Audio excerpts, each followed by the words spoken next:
जय श्री राम दोस्तों, आज के वीडियो में आपका स्वागत है। आज की वीडियो में हम बात करेंगे श्री कोटि रुद्र संहिता का 5वां अध्याय और 6ठा अध्याय, जिसमें हम नंदीकेश्वर शिवलिंग की महिमा के बारे में बात करेंगे। जानकारी अच्छी लगे तो लाइक करें, चैनल पे पहली बार आए हैं चैनल को सब्सक्राइब करें, बेल आइकन के बटन को दबाएं, ऑल पे प्रेस करें। सूत जी बोले कि हे ऋषियों, कालंजन नामक पर्वत पर श्री नीलकंठेश्वर शिवलिंग स्थित है। ये भक्तों के लिए कल्याणकारी है। यहीं पर एक सुंदर कुंड है। जो मनुष्य उस कुंड में स्नान करता है उसके सभी पाप नष्ट हो जाते हैं और उसे मुक्ति मिल जाती है। रेवा नदी के किनारे असंख्य लिंग है जो अमोघ फल देने वाले हैं। इनकी महिमा अनंत है। मैं आपको भगवान शिव के लिंगों की महिमा के बारे में बताता हूँ। आर्तेश्वर नामक ज्योतिर्लिंग पापों का नाश करने वाला है। यहीं पर परमेश्वर व सिद्धेश्वर नामक लिंग है।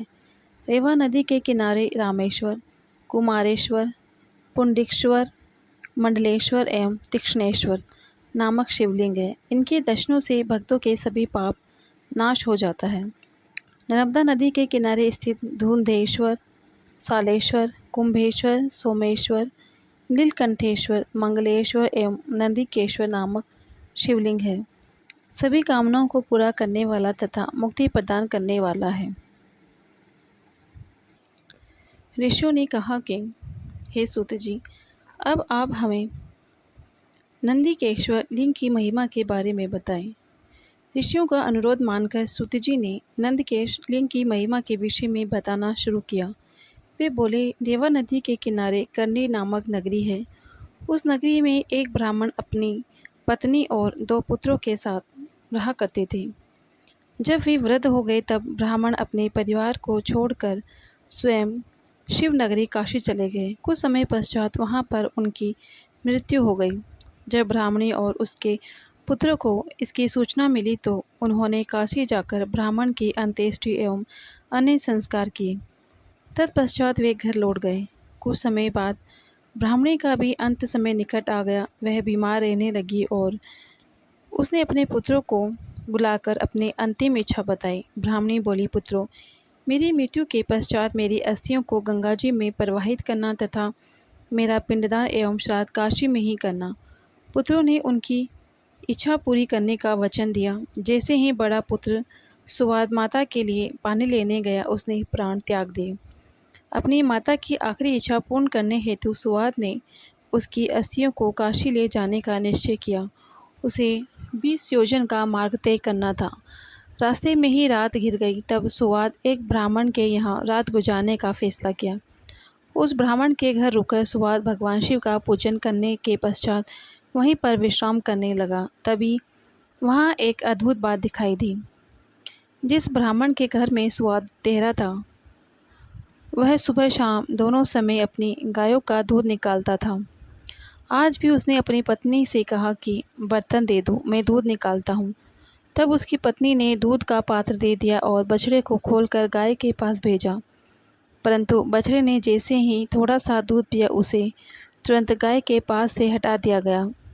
माँ के पास से हटते ही बछड़ा उछलने लगा, जिससे ब्राह्मण के पैर में ठोकर लग गई और क्रोधित होकर ब्राह्मण ने बछड़े को बहुत पीटा और गाय का दूध निकाल लिया। गाय दुखी होकर रोने लगी कि अपने बच्चे को दूध भी नहीं पिला सकती। मैं अपने बच्चे को पीटते हुए नहीं देख सकती और उसकी कोई मदद भी नहीं कर सकती। तब बछड़ा अपनी माँ को समझाने लगा कि माता, तुम धैर्य रखो, जो जैसा करता है उसे उसी का फल मिलता है। अपने बछड़े की ज्ञान भरी बातें सुनकर गाय बोली, मैं जानती हूँ कि तुम सही कह रहे हो, परंतु अपने पुत्र की दुर्दशा मुझसे नहीं देखी जाती। मुझे उस ब्राह्मण को दंड देना ही होगा, क्योंकि यदि मैं कुछ नहीं करूँगी तो यह बार बार करेगा। तब बछड़ा अपनी माता से बोला, माँ, यदि आप ब्राह्मण को मारोगी तो आपको ब्रह्म हत्या का पाप लगेगा। अपने पुत्र की बातें सुनकर गाय ने कहा कि पुत्र, तुम ठीक कह रहे हो, परंतु गाय को सताने का दंड ब्राह्मण को अवश्य भोगना पड़ेगा।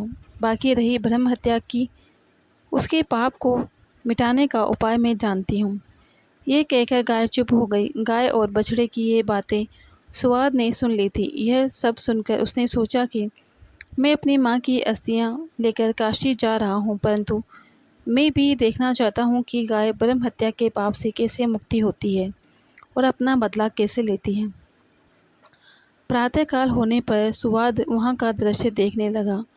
उस दिन ब्राह्मण ने अपने पुत्र से दूध निकालने के लिए कहा।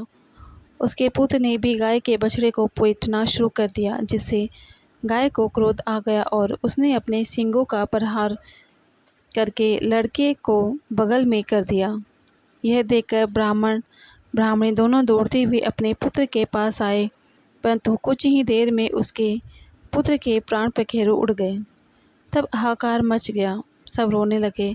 ब्राह्मण ने पीट पीट कर गाय और उसके बछड़े को घर से बाहर निकाल दिया। ब्रह्म हत्या की दोषी उस गाय का रंग सफ़ेद से काला पड़ गया। जैसे ही गाय और बछड़ा घर से निकले, वह पथिक सुवाद भी उनके पीछे पीछे चल पड़ा। वह देखना चाहता था कि गाय क्या करती है और कहाँ जाती है। चलते चलते वे नर्मदा नदी के किनारे पहुँचे, जहाँ पर पहले से ही नंदीकेश्वर महादेव विराजमान थे। गाय ने नर्मदा नदी में 3 गोते लगाए तो उसका काला रंग पुनः सफ़ेद हो गया। यह देखकर सुवाद को बड़ा आश्चर्य हुआ।